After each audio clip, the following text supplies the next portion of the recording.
The Bundesliga is the most profitable league in football. How did you accomplish that? Well, first of all, I think it's part of the German mentality only to spend what you have, and that helps, of course. On the other hand side, we have well-known and as one of the best licensing systems, recognized licensing systems of the world. We have a licensing system where each club has to prove that he can afford to play a league season, and those two things, the licensing system on the one hand side, but also the German mentality on the other hand side, helps, of course, to get to this goal. The Bundesliga has the highest match attendance in Europe. How did you achieve that? Most of all because the games are attractive. Because a former national coach of the German team in 1954, who won the World Cup, said, "You know why people go to the stadium? Because they don't know how it ends."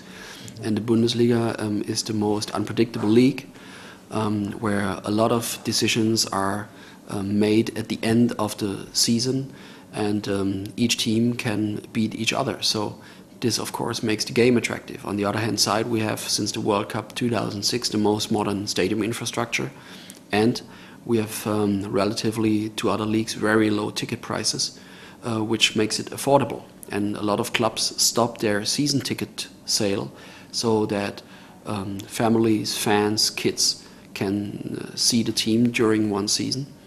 And if we add all that factors, that maybe is the explanation for our high match attendance. It's very interesting to know that the majority of clubs are owned by the fans. Why is that, and what are the advantages of that ownership? In Germany, it's forbidden to own more than 50% from a club. We have the rule in the statutes of the league that 50 plus one vote has to be owned by the origin organization who founds that club. So you can say by the fans. This rule is in Germany forever.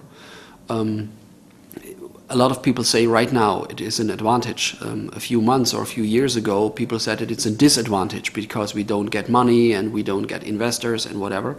Right now, people see it as an advantage. Maybe someday the times will change again and we see again that this is a disadvantage. Today we can say that 35 from the 36 clubs of Bundesliga 1 and 2, they said we want to go on with that rule that it's not allowed to buy clubs. Therefore you make sure that the club stays with his roots in the area or in the city where it comes from. And maybe this is also one part of the success of the Bundesliga. During the World Cup, we all admired the multiculturalism of the national team. Do you think that this is the future for German football and for European football? Well, the national team of Germany today reflects the society of Germany. It's a multicultural society where people come to, where people live here, where people love to be here, and the national team, as you see it that way, is pretty much different compared to former days. In 1998, all players played for Germany had German parents. Right now we have a lot of players with migration backgrounds. Nevertheless, they play for Germany and they play very well. This will not change anymore in the future because the German society will not change anymore. So the German national team is right now proof of success, hopefully, for the German national model. The youth of the national team impressed the world during the World Cup. Can you speak about your youth program and why it has been so successful? The national team today is, with less than 25 years, the youngest team ever played for Germany a World Cup. And as far as I'm informed, also the youngest team in the whole World Cup in 2010. In 2002, 2003, for the first time, running a youth academy became an obligation for a club if you want to play Bundesliga 1 or Bundesliga 2. Since then, more than €500 million was invested by the clubs of Bundesliga 1 and 2. And right now, if you see players like Neuer, Khedira or Özil, they are 20, 21, 22 years old. And if you look back a little bit, then this is the first generation, you can say, which started in that youth academies and going through all that levels. In these youth academies, you have to have a certain number of teams, you have to have a certain number of coaches which are educated, which have a coaching license. And it started with teams under 12. This is the first team you have to run if you run a youth academy. And all these players go to these under 12, under 13, under 14 teams. And for that reason, the Bundesliga and the managers who run these academies can be very proud of, on the one hand side. And on the other hand side, we can really looking forward because some other players will follow in the next years.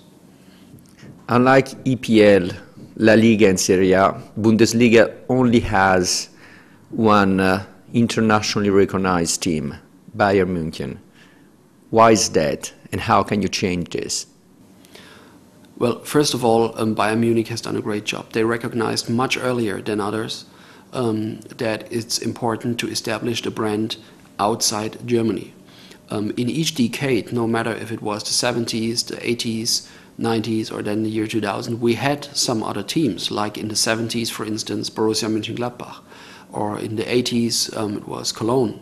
And all of them had great players and great teams, but no one treated it in a way like Bayern Munich has done. It is a disadvantage for the Bundesliga that we do not have the big two or big three like the other leagues you mentioned. But on the other hand side, especially in the last years, teams like Werder Bremen or Schalke 04, they made it in a better way. But what you talk about is really one way to improve the global presence of the Bundesliga, to show the world that we have more than only one team, beside the fact that, of course, Bayern Munich is the greatest one in Germany. Despite your outstanding performances during the World Cup, the strength of your business model, the youth of your team, you still have to achieve the international recognition of the EPL, La Liga and Serie A. Why do you think there is this difference, and what you can do to change it? Well, first of all, that reflects a little bit your first question. As you may know, the Bundesliga is the league with the lowest amount of debt, and a lot of when you talk about the leagues, then you talk in fact about maybe 10 or 12 clubs out of these leagues who made that impression and who made that image worldwide. And if you looked at the debt level of these teams, then you can have the feeling that worldwide recognition and worldwide awareness correlates a little bit with the willingness of made a lot of debt. And as I said, that's not so much in the German mentality. And it's not so much in the German culture, let's say, to pay 100 million for one player. A lot of these teams are investing a lot of money for single players. Some of them are financed just by debt. And of course, as I said, this is not so much the German business model. Therefore, the World Cup, in my opinion, is a very, very good platform to show that the Bundesliga hasn't to hide from the other leagues. We were the league with the second most players in the World Cup from the very beginning. 78 players came out of the Bundesliga. 23 of them were the Germans, 55 were others. In the semi-finals and in the quarterfinals, the Bundesliga is the league with the most players at the World Cup. So hopefully that platform helps a little bit for the fans all over the world to change their mind about the Bundesliga. Great, thank you very much. Thank you.